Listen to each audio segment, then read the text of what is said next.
Tiktropa, palakpakan naman natin. Sai Martinez. Hello po. Hello, baby. Hello po. Bakit naging ganyan boses mo? Sino yung nilabas mo kaninang character? Saan ang sapi nun? Kaya nga, may ibang tao ba dyan? Nasaan yun? Saan ang galing yung boses mo? Sa akin lang. Ay, ikaw ba yun? Sa'yo. Pag kumakanta ka, no, pag nagsasalita ka, it's different, parang bata. Nung kumanta ka, parang kasing iradan ka na namin. Ikaw lang. Huwag ka namin. Oo, ang laki ng ka eh. boses mo. Oo. Tignan natin kung natuwa ba ang ating mga inampala. Alam mo, nakakatuwa ka, no? Kasi pag nagsasalita ka, yung parang very innocent. Batang-bata. Kasi bata ka naman pa talaga. Pero pag kumanta ka, full of emotions, no? Talagang, kala mo, talagang naranasan mo ng heartbroken, parang ganun. So, okay yun. For me, okay rin yung range, yung low notes na aabot. And then, akala ko hindi ka nakakabirit or walang high notes. Pero meron din. So, okay yung range. Meron lang part na parang binitawan mo or parang nag-switch ka ata sa falsetto yung naglaho na. Pwede, tingin ko abot mo pa siya. Siguro medyo nag-play safe ka lang siguro. Pero tingin ko with enough practice, alam kong kaya ng range mo yon, maabot mo yon. So siguro kung meron ako pang isang tip na mabibigay, yung placement lang, may tendency lang na ma-overuse yung parang medyo muffled or muddy na tunog, yung medyo nasal yung tunog. So, try to lessen lang or try to find yung somewhere in between na medyo nakabuka na hindi naman siya masyado ring matalas pero hindi rin siya muffled pakinggan. Yung placement lang. Siguro mas ma-explain niya ni inampalang Kuya Renz. Sige po. Sai,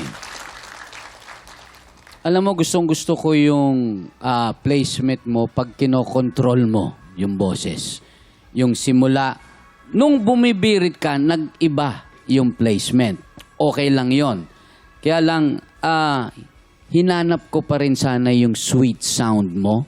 Kasi yun yung maganda doon sa quality ng boses mo. Okay, practicein mo yung sweet sound na bumibirit. Yung mic mo, ang sakit nung iba, nilalayo. Ang sakit mo, tumataas. Okay? Ang mic kasi, pag naiba ang posisyon, maiiba rin yung quality nung sound nung boses mo. So, make sure, nandito lang siya. Ha? Yan. Salamat po. Alamin na natin kung ilang stars ang ibinigay sa'yo ng ating mga inampalan. Sai, ito ang aking stars for you.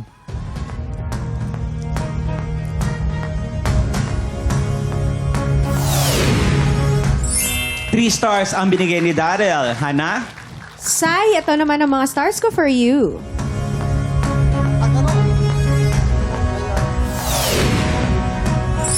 3 stars din ang binigay ni Hana. Maraming salamat inampalan. Malalaman natin mamaya kung ilang stars ang ibinigay sa'yo ni Sir Renz.